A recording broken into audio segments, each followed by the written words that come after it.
Welcome to Goyla IAS. आज हम बात करने वाले हैं एग्रीकल्चर से जुड़े हुए एक करंट अफेयर के बारे में, जो आपका रीसेंट करंट अफेयर है कि हमारा पंजाब में जो पीएयू है, that is the Punjab agriculture university, जो हमारी कहां पे है, लुधियाना में है, पंजाब में। PAU has been selected in the BRICS network university, यानी कि ब्रिक्स का जो एनयू का ऑर्गेनाइजेशन है उसमें सिलेक्शन हो चुकी है। किसकी? पीएयू की। लुधियाना में है, कहां पे? पंजाब में।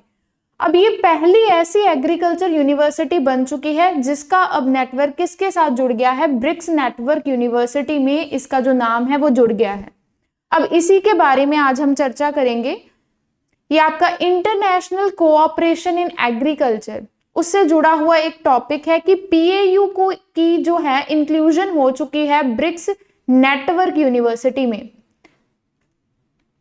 सबसे पहले आपको समझना होगा कि ब्रिक्स क्या है, कब इसकी फॉर्मेशन हुई थी, उसके बारे में हम चर्चा करेंगे। ब्रिक्स की फर्दर एक ब्रांच बनी थी नेटवर्क यूनिवर्सिटी, उसके बारे में हम बात करने वाले हैं। तो ध्यान से समझिए। देखिए, अगर हम ब्रिक की बात करें, ब्रिक का मतलब है क्या? ब्रिक का मतलब है Brazil, Russia, India and China. तो ये जो बेसिक 4 कंट्रीज हैं, 2001 में इन्होंने मिलके एक ऑर्गेनाइजेशन बनाई थी जिसका नाम क्या रखा गया था? ब्रिक। और इसके जो हेडक्वार्टर है कहां पे थे? शंघाई, चाइना में। और अब इस ऑर्गेनाइजेशन का बेसिक जो मोटिव था कि ये कंट्रीज आपस में मिलकर रिसर्च एंड एजुकेशन को प्रमोट करेंगी, शेयर करेंगी। और मेजर जो मोटिव था कि इकोनॉमिक डेवलपमेंट के लिए ये जो ऑर्गेनाइजेशन है इसकी फॉर्मुलेशन होती है। फर्दर 2010 में ब्रिक में एक और कंट्री की एडिशन हो जाती है। वो कंट्री कौन सी थी? South Africa. और ऑर्गेनाइजेशन का नाम क्या बन जाता है? ब्रिक्स। अब इसमें कौन इंक्लूड हुआ? South Africa. साउथ अफ्रीका की यहां पे इंक्लूजन हो जाती है। उसके बाद फर्दर ब्रिक की ही एक ब्रांच है, ब्रिक्स एनयू। अब आप बोलोगे एनयू क्या है? एनयू है network university. It is network university. यानी कि ब्रिक ऑर्गेनाइजेशन ने सोचा कि हम एकेडमिक रिसर्च और एजुकेशन को भी इसमें कंबाइन करेंगे। इसका जो मेजर मोटिव था कि आपकी जो एकेडमिक रिसर्च है, एजुकेशन है, उसको भी इसमें हम जोड़ देंगे। यानी कि अपनी एकेडमिक रिसर्च को भी इंटरनेशनल लेवल पे एक दूसरे के साथ शेयर करेंगे for the promotion of the economic development. अब जब इसकी फॉर्मुलेशन होती है तो ब्रिक्स नेटवर्क यूनिवर्सिटी में क्या आता है कि आपकी जो आपकी 5 कंट्रीज हैं, इनसे जो टॉप यूनिवर्सिटीज हैं वो इसमें पार्ट प्ले करती हैं। इनकी जो जुड़ी हुई टॉप यूनिवर्सिटीज है मिलकर रिसर्च एंड एजुकेशन को प्रमोट करती हैं। अब ब्रिक्स एनयू का न्यू मेंबर एडिशन हुआ है जिसमें नाम किसका आया है? पीएयू का, that is Punjab agriculture university. तो इसी के साथ जो पीएयू है हमारी पहली ऐसी एग्रीकल्चर यूनिवर्सिटी बन चुकी है जो अब ब्रिक्स नेटवर्क यूनिवर्सिटी के साथ जुड़ चुकी है। अब ब्रिक्स नेटवर्क यूनिवर्सिटी की अगर हम एस्टैब्लिशमेंट की बात करें, कब एस्टैब्लिश हुई थी? इसकी एस्टैब्लिशमेंट हुई थी 18 नवंबर 2015 में। इसका मोटिव था कि टॉप यूनिवर्सिटीज मिलके रिसर्च, एजुकेशन, आईटी सेक्टर को प्रमोट किया जाएगा कंट्रीज की ओवरऑल डेवलपमेंट के लिए। तो ब्रिक्स एक ऐसा इंटरनेशनल प्लेटफॉर्म है जहां पे एकेडमिक रिसर्च और एजुकेशन को शेयर किया जाता है। अब पीएयू का इसमें नाम कहां से आया? पीएयू यहां कैसे लिंकअप हुआ? क्योंकि पीएयू एक ऐसी एग्रीकल्चर यूनिवर्सिटी है जिसने लगभग 970 क्रॉप वेराइटीज को डेवलप किया है, ग्रीन रेवोल्यूशन में मेजर पार्ट प्ले किया है। और पीएयू ने अपने रीजनल लेवल्स पे फार्मर की जो क्रॉपिंग सिस्टम है, क्रॉपिंग पैटर्न है, उसको काफी हद तक इंप्रूव किया है। तो पीएयू को भी मौका दिया गया है, वो किसके साथ कनेक्ट हो गया है, ब्रिक्स एनयू नेटवर्क यूनिवर्सिटी के साथ इंक्लूड हो चुका है। अब इसमें पीएयू का क्या रोल प्ले रहेगा उसके बारे में हम समझेंगे। देखिए, जो आपके ब्रिक्स के जो मेंबर हैं, जिसमें हम बात करें Brazil, south Africa, China, Russia, यहाँ पे जो एग्रीकल्चर है काफी ज्यादा डाइवर्स है। अगर हम बात करें ब्राजील की, तो ब्राजील एक ऐसी कंट्री है जहां पे ट्रॉपिकल इकोसिस्टम है। और अगर हम बात करें चाइना की, तो चाइना में अभी करंटली में क्या चल रहा है, प्रिसीजन एग्रीकल्चर का ट्रेंड चल रहा है।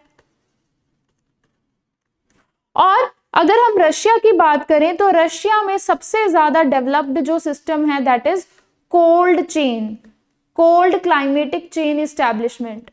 तो अगर पीएयू इन नेटवर्क का पार्ट प्ले बनता है, तो पीएयू का एक बहुत ही अच्छा मौका मिलेगा कि वो इस इंटरनेशनल लेवल पे एग्रीकल्चर रिसर्च एंड एजुकेशन को और भी अच्छी तरीके से इंप्लीमेंट कर सकता है, जिसका जो बेनिफिट है फार्मर्स, रिसर्चर्स और इवन जो यहाँ पे पढ़ने वाले स्टूडेंट्स हैं उनको भी होगा, क्योंकि उनको फॉरेन इंटर्नशिप का मौका मिल सकता है। तो बेसिकली ब्रिक्स नेटवर्क यूनिवर्सिटी के बारे में समझा, एक हायर लेवल पे एक ऑर्गेनाइजेशन है जिसमें ब्रिक्स की जो टॉप लेवल यूनिवर्सिटीज हैं वो पार्ट प्ले करती हैं, अपनी रिसर्च और एजुकेशन को एक दूसरे के साथ शेयर करती हैं। अब देखिए, जो हमारे ब्रिक्स का जो मेजर, जो करंट सिनेरियो में चलने वाली प्रॉब्लम्स हैं, जो मेजर प्रॉब्लम है वो क्या है, क्लाइमेटिक चेंज। क्लाइमेटिक चेंज हो रहा है, फूड सिक्योरिटी की प्रॉब्लम काफी सारी कंट्री में आ रही है। तो अभी जो नीड है वो क्या है कि हमें सस्टेनेबल एग्रीकल्चर की तरफ स्टेप अहेड करना है। तो इसीलिए जो पीएयू है उसकी किस डोमेन में सिलेक्शन हुई है, PAU has been selected for the domain of sustainable agriculture and food security. क्योंकि आपका जो ब्रिक्स नेटवर्क यूनिवर्सिटी है उसके काफी सारे मोटिव्स हैं, उसमें से एक मोटिव है कि फूड सिक्योरिटी को प्रमोट करना है प्लस सस्टेनेबल एग्रीकल्चर को, जिसमें किसका चयन हुआ है, पीएयू, जो कि हमारे पंजाब की एक एग्रीकल्चर यूनिवर्सिटी है, उसका चयन इसमें हो चुका है। अब पीएयू इसका पार्ट प्ले करेगी और सस्टेनेबल एग्रीकल्चर को कैसे इंप्रूव किया जा सकता है उसके बारे में रिसर्च एंड एजुकेशन को कंडक्ट किया जाएगा। तो पीएयू का जो बेसिक सिलेक्शन थीम क्या रहने वाला है, किस एरिया में सिलेक्शन हुआ है, sustainable agriculture and food security.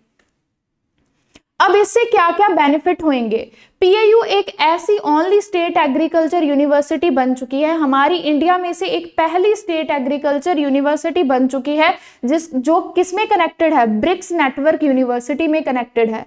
अब पीएयू को ही क्यों चूज किया गया, क्योंकि पीएयू ने काफी हद तक जो हमारी क्रॉप वेराइटीज है उनको इंप्रूव किया है, लगभग 970 से ज्यादा क्रॉप वेराइटीज को इंप्रूव किया है, प्लस अपने जो लोकल रीजनल एरियाज है वहां पे सस्टेनेबल एग्रीकल्चर को इंप्रूव किया है। और मशरूम कल्टीवेशन की जो पहल है वो भी यहीं से हुई थी। पंजाब के काफी सारे जिलों में अब जो है सस्टेनेबल एग्रीकल्चर आ चुका है, हॉर्टिकल्चर में डाइवर्सिफिकेशन देखने को आ रहा है, जिसका पूरा श्रेय किसको जाता है, पीएयू लुधियाना को जाता है। इसी वजह से इसका सिलेक्शन हुआ है किसमें, ब्रिक्स नेटवर्क यूनिवर्सिटी में। अब इसमें क्या क्या ऑब्जेक्टिव्स रहेंगे, बेसिकली पीएयू कहां पे काम करेगा, अब पीएयू इंटरनेशनल लेवल पे वर्क करेगा to ensure the sustainable agriculture, कि सस्टेनेबल एग्रीकल्चर को हम कैसे इंप्रूव करेंगे। और इसका एक प्लस पॉइंट क्या रहेगा, अब प्लस पॉइंट ये है कि आपको समझना होगा कि जो ब्रिक्स ऑर्गेनाइजेशन है इसमें जो चेयरमैनशिप है वो हर साल रोटेट होती रहती है इन कंट्रीज के बीच में। अब अगर हम बात करें 2026 की, तो 2026 में जो चेयरमैनशिप है वो किसके अंडर आ रही है, इंडिया के अंडर आ रही है। तो इंडिया एक तो चेयरमैन भी बन चुका है, प्लस इंडिया की ही एक एग्रीकल्चर यूनिवर्सिटी है जिसका सिलेक्शन हो गया है ब्रिक्स नेटवर्क यूनिवर्सिटी में। तो दोनों बहुत ही ज्यादा फायदेमंद रहेगा किसके लिए, इंडियन एग्रीकल्चर के लिए। अगर हम बात करें तो इसका बेनिफिट अब किस किस को होने वाला है, हर एक पार्ट पे इसका बेनिफिट होगा, क्योंकि पीएयू अगर एक इंटरनेशनल लेवल पे वर्क करती है तो यूनिवर्सिटी को एक मौका मिलने वाला है कि वो इंटरनेशनल लेवल पे बाकी जो कंट्रीज के न्यू टेक्निक्स है उसके बारे में उनको जानने का मौका मिलेगा। तो हमारे इंडियन एग्रीकल्चर सिस्टम में काफी ज्यादा जो इम्प्रूवमेंट आने के वो चांसेस है वो बढ़ जाते हैं। अब आपको जो इंपॉर्टेंट पॉइंट याद रखने हैं कि पीएयू ने डॉक्टर विशाल बेक्टर को अपॉइंट किया है एज एन एसोसिएट डायरेक्टर। अब इस फंक्शनिंग को इंप्रूव करने के लिए पीएयू ने डॉक्टर विशाल बेक्टर को अपॉइंट कर लिया है एज एन एसोसिएट डायरेक्टर। अब ये क्या करेंगे, इनका रोल प्ले क्या रहेगा, इनका रोल प्ले रहेगा इंस्टीट्यूशंस के साथ रिलेशनशिप को मेंटेन रखना, इंस्टीट्यूशनल रिलेशंस को इंप्रूव करना, क्योंकि अब ये जो वर्क है आपका एकेडमिक जो रिसर्च है इंटरनेशनल लेवल पे काम करेगी। प्लस इनका जो रोल प्ले रहेगा एकेडमिक प्रपोजल्स में, कम्युनिकेशन एंड कोलैबोरेशन, यानी कि इन्होंने एक पर्सन को सिलेक्ट कर लिया है जिनका नाम क्या है, डॉक्टर विशाल बेक्टर। इनका जो रोल प्ले है किसमें रहेगा, ये एक एज अ एसोसिएट डायरेक्टर काम करेंगे इंस्टीट्यूशनल रिलेशंस को इंप्रूव करने के लिए और फॉरेन लिंकेजेस को इस्टेब्लिश करने के लिए, कम्युनिकेशन में बेटरमेंट करने के लिए इनका जो चयन है वो किया गया है।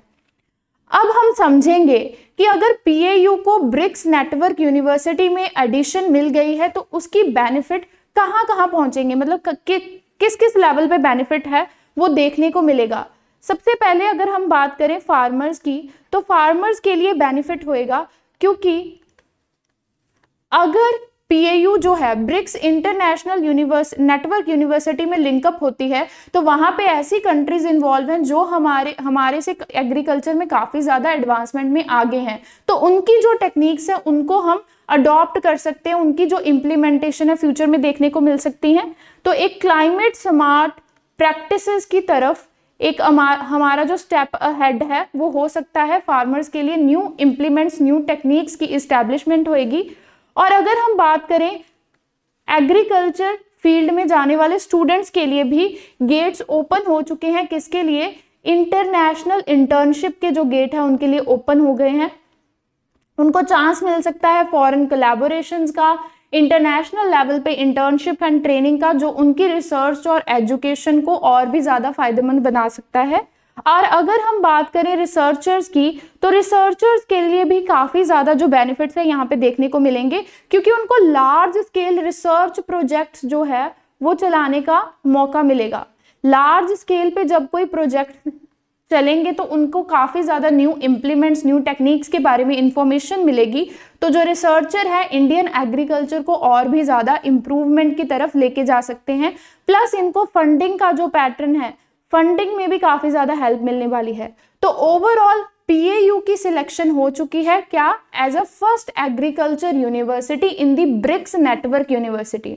तो पीएयू हमारे इंडिया की पहली स्टेट लेवल एग्रीकल्चर यूनिवर्सिटी बनी है जिसका सिलेक्शन हुआ है ब्रिक्स नेटवर्क यूनिवर्सिटी में। ये थी आपकी एग्रीकल्चर से जुड़ी हुई एक इंपॉर्टेंट अपडेट। तो अगर आप भी एग्रीकल्चर बैकग्राउंड से हो, अगर आप भी पीपीएससी एचडीओ की प्रेपरेशन कर रहे हो, तो आपको गोयला क्लासेस के साथ जुड़ना है, जिसमें ऑलरेडी हमारे जो लेक्चर्स है ऐप पे 35 प्लस अपलोडेड हो चुके हैं। जल्दी हमारा बैच भी इससे रिलेटेड खत्म ही होने वाला है, तो एग्जाम डेट आने की आपको वेट नहीं करनी है, हमारे बैच में एनरोल करना है, जिसमें हम आपको दे रहे हैं टेस्ट सीरीज। टेस्ट सीरीज आपको पड़ेगी सिर्फ और सिर्फ 999 रुपीज में। अगर आप कंप्लीट क्रैश कोर्स लेते हो वो आपको पड़ेगा 4999 रुपीज में। इस क्रैश कोर्स में आपको क्या मिलने वाला है, इसमें आपको study material, video lectures, plus इसमें आपको टेस्ट सीरीज भी मिलने वाली है। तो ये एक कंप्लीट क्रैश कोर्स रहेगा जिसमें हम हॉर्टिकल्चर के साथ साथ बाकी जो आपके संबंधित सब्जेक्ट्स हैं उनकी भी आपको प्रेपरेशन करवाएंगे। तो आपको देर नहीं करनी है। अगर आप पीपीएससी एचडीओ की प्रिपरेशन कर रहे हो तो अभी जाके हमारे बैच में एनरोल करना है। जैसे कि आप देख ही सकते हो, ये हमारे ही इंस्टीट्यूट से पढ़े हुए स्टूडेंट्स हैं जो कि हायर पोस्ट पे डेजिग्नेटेड हैं, जैसे कि मयंक मुदगिल जो कि आईपीएस हैं, आकृति सेठी जो कि आईएएस हैं और महक स्वामी जो कि आईपीएस हैं। तो ऐसे ही एग्रीकल्चर रिलेटेड रीसेंट अपडेट्स के लिए और एग्जाम्स की प्रेपरेशन के लिए आपको हमारे टेलीग्राम चैनल के साथ जुड़ना है, दैट इज पीपीएससी एचडीओ 2026। और अगर आपको बैच को लेना है, बैच रिलेटेड आपको कोई भी इंफॉर्मेशन चाहिए, तो नीचे हमारा व्हाट्सएप नंबर प्रोवाइडेड है, इस पे आप हमसे कांटेक्ट कर सकते हो।